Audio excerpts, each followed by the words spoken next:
तो देखो बच्चों, यहाँ पे फिर से मैं एक बार आपको इसका अर्थ बताती हूँ। आया वसंत, छाई जग में शोभा अनंत।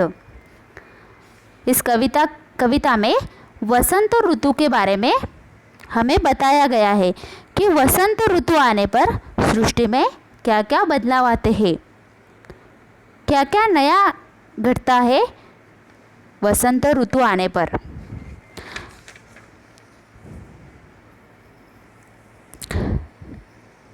सरसों खेतों में उठी फूल, बौरों आमों में उठी झूल, बेलों में बेलों में फूले नए फूल, पल में पतझड़ का हुआ अंत, आया वसंत आया वसंत। जब वसंत ऋतु की शुरुआत होती है तब क्या होता है, जो सरसों के खेत है उनमें फूल आते हैं। आपने देखे हैं सरसों के खेत? कुछ स्टूडेंट ने देखे होंगे और कुछ बच्चों ने नहीं देखे होंगे। आप टीवी देखते हैं तो टीवी पर भी आपको ये सरसों के खेत कभी दिखाई देते हैं, पूरे पीले रंग के ये होते हैं। और सरसों के खेतों में फूल आते हैं जब वसंत ऋतु आता है तो। बौरे आमों में उठी झूल, बेलों में फूले नए फूल। जो आमों के पेड़ होते हैं उसमें भी मंजरी आती है, और जो बेलें होती है उसमें नए फूल खिलते हैं। पल में पतझड़ का हुआ अंत, आया वसंत आया वसंत। जब वसंत ऋतु आता है तो जो पेड़ पर पुराने पत्ते होते हैं तो उसका अंत हो जाता है। पूरे जो पुराने पत्ते होते हैं पेड़ों पर वो गिर जाते हैं और नए पत्ते आते हैं। देखे हैं आपने?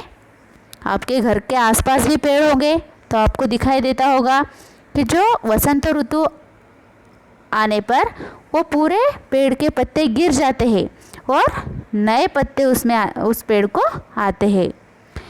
लेकर सुगंध बह रही पवन, हरियाली छाई है वन वन। सुंदर लगता है घर आंगन, है आज मधुर सब दिग दिगंत, आया वसंत। जब ऐसे पेड़ों पर नए पत्ते और फूल खिलते हैं तो सब सृष्टि में एक अलग ही आनंद आ जाता है। जो सब जीव है वो सुखी हो जाते हैं।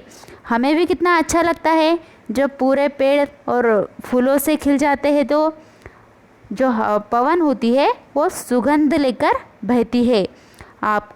हमारा जो घर आंगन है वो भी बहुत सुंदर लगता है जब वसंत ऋतु आता है। भौरे गाते हैं नया गान, कोकिला छेड़ती कुहूतान, है सब जीवों के सुखी प्राण, इस सुख का हो अब नहीं अंत, आया वसंत। जो भौरे होते हैं वो भी नया गान गाते हैं और वसंत ऋतु में जो कोकिला है वो कुहू कुहू आपको सुनाई देता होगा कि वो भी गान गाती है कुहू कुहू का। जो सब सृष्टि में जो भी जीव है वो बहुत खुश हो जाते हैं और ऐसे लगता है कि ये ऐसे ही थम जाए, इस सुख का कभी अंत न हो। आया वसंत। ऐसे कवि ने वसंत ऋतु का इस कविता में वर्णन किया है। इसके नीचे ये टेक्स्ट बुक में हमें देखो, लास्ट ईयर जो हमने टेक्स्ट बुक यूज़ किया था इसमें इस तरह का माइंड मैप नहीं था, लेकिन ये नए टेक्स्ट बुक में माइंड मैप दिया गया है। इससे क्या होगा कि जो आपने पढ़ा वो आपके ध्यान में आया, आपको समझ में आना चाहिए, आपके ध्यान में रहना चाहिए, इसीलिए ये माइंड मैप यहाँ पर दिया गया है। तो देखो 1 नंबर यहाँ पे दिया है कि वसंत आने पर क्या क्या होता है। क्या छा जाती है, क्वेश्चन मार्क है, और नीचे है शोभा। 2 नंबर, क्या खिलने लगता है, सरसों में फूल, आमों में बोर, बेलों में फूल। 3, किसका अंत हुआ, पतझड़ का। फोर्थ, प्रकृति में क्या बदलाव आए? Question mark. नीचे है, पवन में सुगंध भर गई, वनों में हरियाली छा गई। फिफ्थ, प्राणियों में क्या बदलाव आए? कोकिला कुहू तान छेड़ती है, जीवों में सुख का संचार हुआ। ओके स्टूडेंट, तो इसी तरह यहाँ पर नीचे पहले एक कविता है और उसके नीचे माइंड मैप दिया है।